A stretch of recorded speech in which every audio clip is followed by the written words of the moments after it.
कहूंगा कि बंद पड़ी खामोशियों के तालों को शब्दों की चाबी से खोलेगा कौन। क्या बात। बंद पड़े खामोशियों के तालों को शब्दों की चाबी से खोलेगा कौन। अगर सब स्थिर हो जाएंगे तो समय की रफ्तार के साथ चलेगा कौन।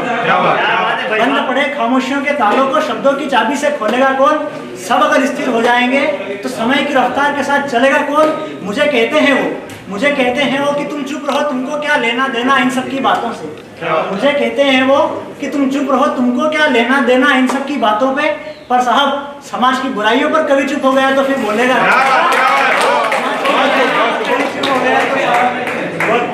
कौन। मेरी चार पंक्तियां आदरणीय गुरुवर हमारे बीच बैठे हैं, सनातन संस्कृति के वाहक हैं। मैं संस्कृति के लिए मैं पंक्तियां रखता हूँ कि स्थल विशेष तो अनंत है जग में, पर इस भारत धाम को देखो तुम। स्थल विशेष तो अनंत है जग में, पर इस भारत धाम को देखो तुम। जिसके निरंतर जब से सर्वस्व संभव है, उस पावन नाम को देखो तुम। और बड़ी ही अनूठी है यह सनातन संस्कृति, बड़ी ही अनूठी है यह सनातन संस्कृति। भगवान की लीला देखनी है तो श्री कृष्ण को, और भगवान का पुरुषार्थ देखना है तो श्री राम को देखना। भगवान का पुरुषार्थ तो श्री राम को देखो तुम। समय की अपनी मर्यादा है। नवांकुर युवा कवि के लिए चार पंक्तियां रखकर मैं अपना स्थान ग्रहण करूंगा कि कब तक खामोश रहोगे, अब तो कुछ बोलो तुम। कब तक खामोश रहोगे, अब तो कुछ बोलो तुम। चित्त में सोई हुई शक्ति को टटोलो तुम। चित्त में सोई हुई शक्ति को टटोलो तुम। समूचा विश्व तुम्हारे कदमों में झुक सकता है।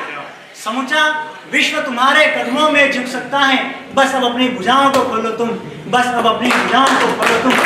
आज अगर तुम नहीं बोले, कल तुम्हारे व्यक्तित्व पर बोला जाएगा।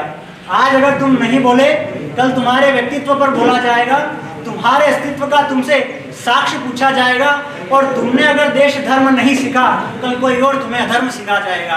कल कोई और तुम्हें धर्म सिखा जाएगा। समय की मर्यादा में जाने के लिए अपना स्थान